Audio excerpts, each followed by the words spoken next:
again, fellow narcotic casserole. Sorry, false start. Hello again, fellow narcotic casserole addicts. So I just wrapped up the Ghost Monument, episode 2.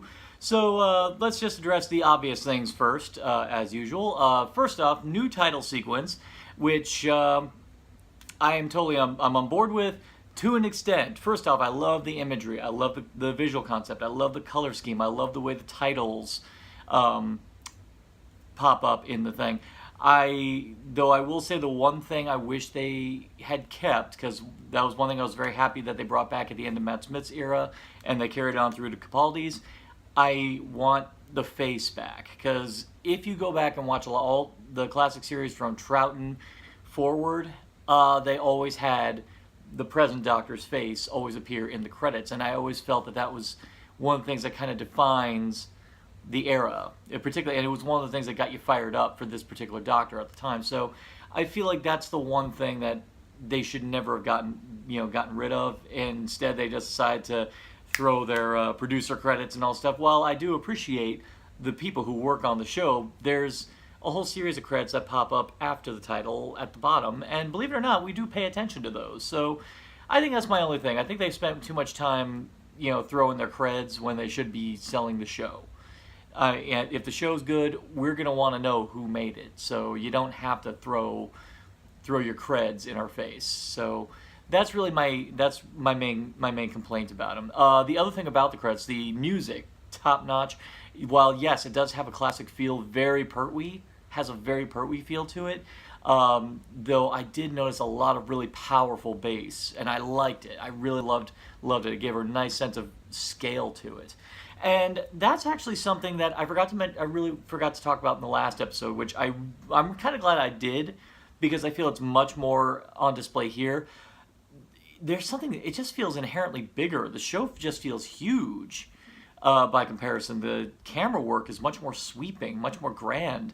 And I don't know what it is. Maybe it is because of whatever resolution they're using on the film stock or something like that. But everything about it just feels so much bigger, and maybe it's just the camera work being a lot more I notice they're utilizing a lot more handheld. It feels like it's a lot less glossy and a lot more, I don't want to say gritty, but there's something that feels like they want to put you in the moments. And that's not a bad move, because I will say I was swept up in the moments in the first episode, but especially this one. I gotta say, if there's anything I got to applaud about the Ghost Monument, is the scale. It is a big episode, and it feels big, despite the limited budget that they probably may have been working with. But nevertheless, something about this just felt colossal, and so I was really digging on that. And it was even great from the cliffhanger that we left off at the end of The Woman Who Fell to Earth.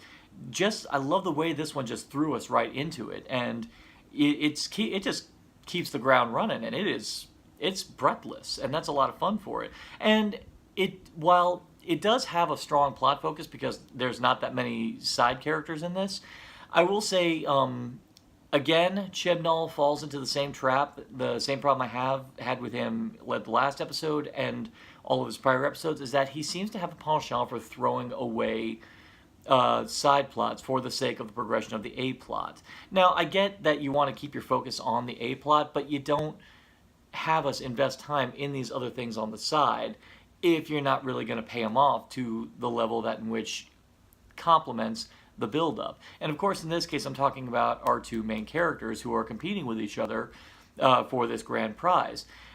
At the end of it, yes, we get this really good resolution where they decide to, these are my podcasts, so we're getting into spoilers, but it resolves with them deciding to, Hunger Games it and just, kind of share the prize. But after that, they just teleport him out, and nothing comes of it, and there's nothing more that comes of Art Malik's character, who you never really get to explore his whole side of it. Now, I feel like I don't want to nitpick too much, because again, for all we know, this may be stuff that may pay off later in the season, so we'll have to wait and see. But I mean, and actually, I will say a nice little surprise is a return of the Stenza, like a reference to the Stenza from the previous episode. I like that Chibnall is all in with this new menace. I like the idea that he's going to carve his own niche with his new monsters. I remember it was a controversial announcement that this season is going to be entirely new when it comes to the monsters, and a lot of people were opposed to it. But I'm like going, guys, back in the days of the classic series, there were whole seasons where it was entirely new stuff. So this is nothing new, to be dead honest. So I was excited by this notion. And while I will say the Stenza, Tim Shaw wasn't a like as a character wasn't interesting, I will say as a presence he was very imposing. So, and I liked what they're alluding to as far as what the true extent of their menace actually is, and the stuff that happened on this planet. Now, once again, it frustrates me because I don't know if all this is going to lead towards something bigger in the future, or if this is just another side plot that just got kind of just brushed off.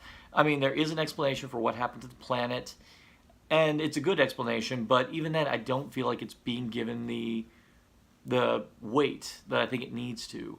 Now, with that being said, the focus on this episode is for people who are, once again, this is the beginning of the new season, beginning of a new era with new character, with new doctor and new companions. A lot of the focus is kept where it is, and I will say the doctor gets incredible moments in this episode, and even more so. And as I predicted in my last review, I do feel Jodie is very gradually starting to build on what was set up with her in the first episode. I'm actually starting to get a more defined identity as to what her doctor is going to be like. I'm definitely getting a vibe of a kind of an old school, almost Indiana Jones-like hero figure here, and that's kind of cool. Whereas a nice, with a little bit of a professorial edge, but definitely an air of adventure about it, but a bit of like a madcap improv kind of thing, where even sometimes she'll just do that and then like, oh, that's happening, and then just run away like going, okay, that did something. May not be what I expected, but I'm kind of noticing that that's what they're going with here, and that's great. Now, of course, the other thing that needs to be addressed, we do get to see the TARDIS finally in here. I did get to see a behind-the-scenes pic of what it looked like, and I jokingly called it the TARDIS of Solitude. So my summation is still very, very accurate, but it was fun this time to actually get to see the intricacies of it herein.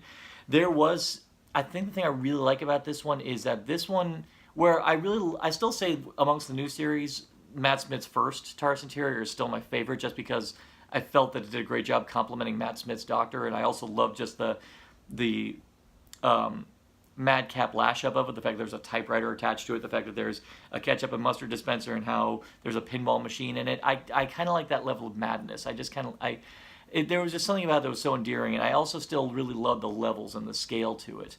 Now, with this one, I gotta say, this one may easily take either second or third place in my book, because I really loved I like the fact this one really embraced the alienness all throughout. You walk in here and you definitely, unmistakably, this is an alien ship, and I really felt it and I dug it, and I can't wait to see how many more little nuances we get to see of it from here on in. But again, the other thing I love about it is that it complements the scale of what they're going for with this new series. This feels like a bigger show, and the TARDIS interior itself complements it, but nevertheless, it doesn't feel so big that it's out of character with the Doctor, because you get a little dispenser that dispenses, I forget what they're called, custard creams? Yeah, custard creams, which is once again that little kind of endearing thing that just makes it work. So I'd say as a companion piece to The Woman Who Fell to Earth, it actually works really, really well. We actually get, again, a little bit of really good character moments, particularly between Graham and Ryan, particularly their relationship. Now, Yaz, you do get a nice little smidgen of her backstory, but I think the thing that works with her in this episode is a kind of more defined dynamic between her and the Doctor, particularly in the beginning of the episode. So I'm sure we're going to get a lot more in the season to come, but I feel that that's kind of what they were focused on with her and the Doctor in this case. So this, I would say, is a stronger follow-up to The Woman Who Fell to Earth. And again, by the end of the episode, I was just jazzed up, ready to go, ready to jump into the next episode. And I think a lot of it all has to do with Jodie Whittaker and just her enthusiasm and a lot of the way she delivers the scenes. I did really like how there are scenes where she feels really disappointed that she didn't fulfill her promise. You definitely feel that this is a Doctor who's going to be a lot more empathetic, which, as I've always said, it's important that the incoming Doctor should never resemble their predecessor. And Capaldi's Doctor was always a bit more, a lot less empathetic. He was always, one of his major quirks was always that he had a hard time connecting with people on an emotional level, and that was always an endearing quirk of his.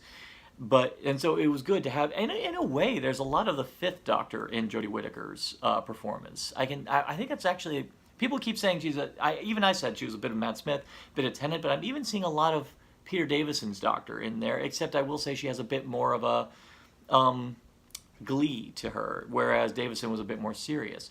So I guess in closing, this is another success for the new season of Doctor Who. I, again, cannot wait. This next week is going to be an episode involving Harriet Tubman, which is great because I admit I do love seeing episodes where they meet historical figures, and I got to admit this is a very out of left field one for them to do. So another hit. If you agree, if you disagree, leave the comments below.